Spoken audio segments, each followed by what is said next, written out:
मैं जिंदा हूं तब तक तो वो कागज कोई नहीं मिटा सकता, वो फैक्ट्स कोई नहीं मिटा सकता। एक भी प्रूफ है कि मेरे पिता ने उनकी तरफ जो ये एलेज कर रही है आंख उठा के भी देखा है, तो आप मेरे पिता को फांसी चढ़ा दीजिए। मतलब हम कभी धरना देने नहीं बैठे, हम कुछ नहीं किया, हम ड्यू प्रोसेस पे विश्वास रख के, और आज भी हमें पूरा विश्वास है कि अंत में, क्योंकि हमारा केस इतना स्ट्रांग है, अंत में हमारी जीत होगी। I am the Elder daughter of Kuldeep Singh Sengar. हम 2 बहनें हैं। मैं बस इतना ही कहना चाहती हूँ कि अगर एक भी प्रूफ है कि मेरे पिता ने उनकी तरफ जो ये एलेज कर रही है आंख उठा के भी देखा है, तो आप मेरे पिता को फांसी चढ़ा दीजिए। लेकिन प्लीज एक बार मेरे केस के जो सारे फैक्ट्स है वो तो लोगों के सामने आने दीजिए। हम बहुत ही मुश्किल से जुडिशरी के पास गए थे, हमारे अपील में हमने सारे फैक्ट्स फाइल किए हुए हैं। उन्होंने अपनी टाइमिंग 3 बार बदली है। पहले उन्होंने कहा दोपहर 2 बजे, फिर उन्होंने एक मीडिया स्टेटमेंट दिया, उन्होंने कहा नहीं 2 बजे नहीं हुआ, शाम को 6 बजे हुआ। ये उन्होंने ऐसे इसलिए किया क्योंकि ऑलरेडी एक फोटो है मेरे पिता की कि वो मम्मी के साथ एक इवेंट में मौजूद है 2 बजे। फिर फाइनली उन्होंने जब एफआईआर लॉन्च की उसमें समय बदल दिया, 8 से 8:30 कर दिया। रिकॉर्ड पे है कि जो मेरे फादर की लोकेशन है, वो जो अलेज कर रही है जो जगह, उससे 17 किलोमीटर दूर मेरे फादर की लोकेशन है। वो खुद उस वक्त फोन पे बात कर रही हैं जिस वक्त उन्होंने ये टाइमिंग अलेज की है। तो इतने सारे सबूत होने, एम्स की रिपोर्ट है जो बता रही है कि वो 18 साल के ऊपर है और वो खुद को माइनर 15 साल की बच्ची बताती हैं। मैं बस ये आपके माध्यम से कहना चाहती हूँ कि मैं समझ रही हूँ कि आपकी भावना एक तरफ जुड़ी हुई है, क्योंकि आपने ये सारे फैक्ट शायद कभी सुने नहीं है और ना किसी ने हमें नहीं अप्रोच किया कि आप अपना आपके फैक्ट्स क्या है। किसी ने उनसे कभी पूछा कि आप एक सबूत दिखा दीजिए कि आपकी तरफ कुलदीप सिंह सेंगर ने कभी आंख उठा के भी देखा। मैं कह रही हूँ अगर वो दिखा दे तो फांसी दे दे, लेकिन आप इस तरह का अनड्यू प्रेशर बना के, वो उन्होंने क्या किसी को बताया कि वो एक पॉलिटिकल पार्टी से एसोसिएटेड है। 2022 में उनकी मां ने विधानसभा का चुनाव लड़ा हुआ है उन्नाव से। ये सब चीजें वो नहीं बताएंगे क्योंकि वो सब चीजें उनके नैरेटिव को सूट नहीं करता। हम भी 2 बेटियां हैं, 8 साल से ड्यू प्रोसेस, मतलब हम कभी धरना देने नहीं बैठे, हम कुछ नहीं किया, हम ड्यू प्रोसेस पे विश्वास रख के, और आज भी हमें पूरा विश्वास है कि अंत में, क्योंकि हमारा केस इतना स्ट्रांग है, अंत में हमारी जीत होगी।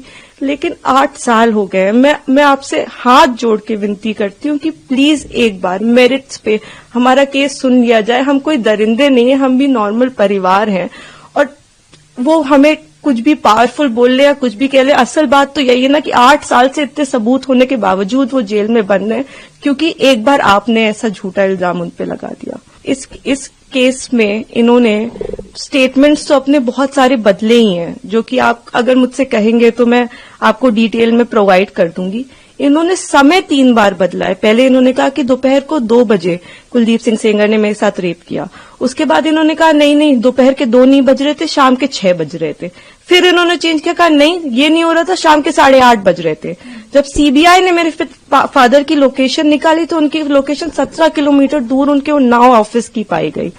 सीबीआई ने दूसरे केस में सीबीआई ने जानबूझ के हमें चार्जशीट किया, और उसके बाद जब दूसरे केस में चार्जशीट लगाई तो हमें पता लगा कि हमने जब वो सीडीआर देखे तो हमें पता लगा कि ये तो उस वक्त पे फोन पे बात कर रही थी। तो सीबीआई ने भी जानबूझ के, आई डोंट नो किस प्रेशर में आके सारे इंस्टीट्यूशंस, लेकिन सीबीआई ने प्रेशर में आके हम पे इनके कहने पे चार्जशीट लगाई। मैं देखिए किसी पे इल्जाम नहीं लगा रही, मैं बस ये कह रही हूं कि अभी भी ये सारे तथ्य हमारी अपील में मौजूद है। हमारे पास इनका एक रिकॉर्ड है। एक बार हमारी बात प्लीज सुन ली जाए, क्योंकि हम भी बेटियां हैं, 8 साल से इधर उधर भटक रहे हैं। उनके साथ देने के लिए तो बहुत लोग हैं। हम अकेले ही कोर्ट जाते हैं। अगर वो हमें गाली देते हुए भी हमारे बगल से निकल जाती हैं तो उनके पास सिक्योरिटी है, हमारे पास मैडम सिक्योरिटी नहीं है। वो गाली भी देती है तो भी सब कहते हैं कि तुम्हें अपने पापा को निकालना है ना बेटा, तो सीधे देखती रहो, गाली खाती रहो, लेकिन तुम्हें जवाब नहीं देना है। हमने आज तक किसी को जवाब नहीं दिया, यही सोचते हुए, क्योंकि हम प्रोसेस में कि हम हर चीज सही ढंग से करेंगे, हम किसी ऐसे वैसे लोगों के पास नहीं जाएंगे, तो कहीं ना कहीं इतने सबूत है इसमें कि हमें जीत मिलेगी। तो हम उसी का इंतजार कर रहे हैं। हमारी बस हाथ जोड़ के यही कि हम बिल्कुल विश्वास करते हैं, हम सारी संस्थाओं पे विश्वास करते हैं, लेकिन मैं बस इतना प्रे करना चाहती हूँ कि किसी के प्रेशर में आके कोई काम ना हो। आप सबूत देख के काम करिए। अगर सबूतों में हमारे जरा सा भी आपको गड़बड़ लगे तब आप ये काम करिए, लेकिन नहीं है। उनसे कहीं ना वो एक चीज सबूत दिखाए। वो बोलते हैं कि ट्रक वाला जो एक्सीडेंट बताते, कितनी मिस इन्फॉर्मेशन है कि 11 बार कि हो सकता है। IIT दिल्ली, CBI, NHRC सारी की एक्सपर्ट टीम बनाई गई थी, इसमें सबने पाया कि वो नेचुरल एक्सीडेंट था। मेरे फादर उस केस से डिस्चार्ज हो चुके हैं, लेकिन आप देखिए आपको कोई मीडिया चैनल नहीं बताएगा कि मेरे पिता उस केस से डिस्चार्ज हो गए थे, जिसमें वो कह रही हैं कि लोगों को मरवाया। आज भी आपने यही नैरेटिव बना रखा है कि लोगों को मरवाया। मतलब इतना झूठ, इतना मिस इन्फॉर्मेशन है वहां पे कि मैं बस रिक्वेस्ट करना चाहूंगी, प्लीज किसी तरह का मिस इन्फॉर्मेशन मत फैलाएं। आपके जैसे भी सवाल हो आप मुझसे पूछ लें। आप फादर की डेथ की बात करते हैं, मेरे पिता उस वक्त टाउन में ही नहीं थे, he was not even present in Unnao. ये भी एलिगेशंस लगाए गए हैं। जी, मैं इसीलिए मैं ट्विटर पे रोज मुझे रेपिस्ट की बेटी और जाने क्या क्या कहा जा रहा है, तो मैं जानती हूं अगर हम अपने फैक्ट्स भी ट्वीट करते हैं या हम फैक्ट्स भी बताने की कोशिश करते हैं तो हमें बहुत अलग अलग नामों से बुलाया जाता है। हम जवाब भी नहीं दे सकते क्योंकि सारी हमें पता है कि सारी संवेदनाएं वो सब एक तरफ जुड़ी हुई है। हम तो बेटियां है ही नहीं, लेकिन ठीक है हम सब झेल रहे हैं। लेकिन जो आप वही मैं कह रही हूँ ना कि तथ्यों पे कोई बात करे। आप कह रहे विटनेस, किस विटनेस को मरवा दिया? अगर एक रिपोर्ट है कि वो नेचुरल एक्सीडेंट था तो हमने कैसे वो कराया? आप बताइए ना। IIT दिल्ली तो झूठ नहीं बोले, एक्सपर्ट टीम्स बनाई गई, इतना प्रेशर बनाया गया। मेरे घर में रोज रेड मारते थे, रोज मेरी माँ को परेशान करते थे, मुझको परेशान करते थे, क्योंकि उस वक्त भी इसी तरह मीडिया में प्रेशर बनाया गया था। तो मैं बस इतना ही, मैं सच में it's my humble request to all of you, आप पहले केस जान लीजिए, आपके जो भी सवाल हो आप कर लीजिए। मैं डॉक्यूमेंट्स लेके आपके सामने बैठने को तैयार हूं, लेकिन प्लीज किसी की कही सुनी बातों पे मेरे पिता के साथ ऐसा मत करिए। 8 साल से हम न्याय के लिए लड़ रहे हैं, प्लीज। जी, मैं सारी चीजें देख रही हूँ। मैंने आपको इसीलिए बताया कि कुछ उनके पॉलिटिकल अफिलिएशंस भी हैं और मुझे कोई वो बिल्कुल प्रोटेस्ट करे, लेकिन जहां वो प्रोटेस्ट कर रहे हैं उनसे आप एक बार जाके कह दीजिए कि आप प्लीज सबूत दे दीजिए, एक बार दिखा दीजिए कि क्या सबूत है कि कुलदीप सिंह सेंगर ने आपके साथ ऐसा ऐसा किया। एक बार मैं मीडिया के मेंबर से रिक्वेस्ट है कि कोई भी एक बार जाके उनसे पूछ ले कि आप एक सबूत दे दीजिए। मैडम, मैंने तो 6-7 पॉइंट बताए हैं, आप एक पॉइंट बता दीजिए कि ये सबूत है कि आपके साथ ऐसा ऐसा उस दिन हुआ, सिवाय आपके बोलने के, जिसमें भी आपने कई बार अपने बयान बदले हैं। आपने मेरे पिता पे आपने एक केस फाइल किया, अन्य लोगों पे 2.5 महीने बाद आपने सोच समझ के, शायद ये आप में से कम लोगों को पता होगा, सन 2000 में इनके चाचा हिस्ट्री शीटर हैं, उन पे 17 मुकदमे हैं, 17, and these are not put by us. मैं जब पैदा हुई हूं उसके पहले से मुकदमे चल रहे हैं, तो इसके पहले कि लोग इसमें भी कुछ सोचे। 17 मुकदमे सन 2000 में वो मेरे चाचा पे अटेम्प्ट टू मर्डर का उनके ऊपर केस चला है, वो इस वक्त तिहाड़ में बंद है, जो इनके चाचा है। तो आज की इनकी दुश्मनी नहीं है हमसे, इनकी दुश्मनी हमसे पुरानी है। तो बहुत सारे कारण हैं। अगर आप कोई भी मुझसे सवाल पूछना चाहते हैं तो आप मुझसे डिटेल पूछे, मैं सारी सवालों का आपका जवाब। मैं बस चाहती हूं कि आप फैक्ट्स पे बात करें।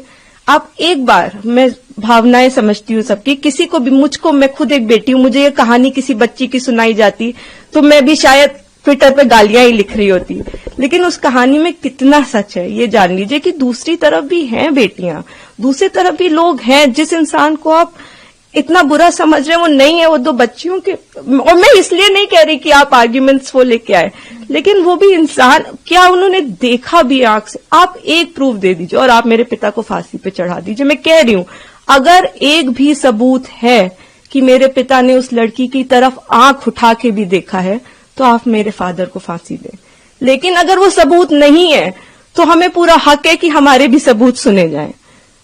प्लीज हमें वो मौका दीजिए। बिल्कुल, आपने शायद डिटेल्ड ऑर्डर देखा होगा, उसमें आप मेरे जो सीनियर एडवोकेट रहे उन्होंने, मिस्टर एन हरिहरन जी, उन्होंने सारे पॉइंट्स पे आर्ग्यू किया था। उन्होंने आर्ग्यू किया था कि ये माइनर नहीं थी, एम्स की रिपोर्ट है।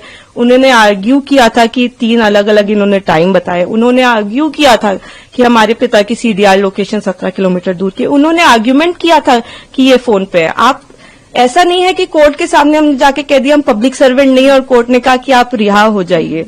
हमने सारा पूरी चीज कोर्ट के सामने प्रस्तुत की और हर चीज लीगली हुई है। मैं कह रही हूँ कि जो लोग ऑर्डर का ऑपरेटिव, आप पूरा ऑर्डर पढ़िए ना कि क्या हमारी तरफ से सिर्फ एक ही आर्ग्यूमेंट किया गया है।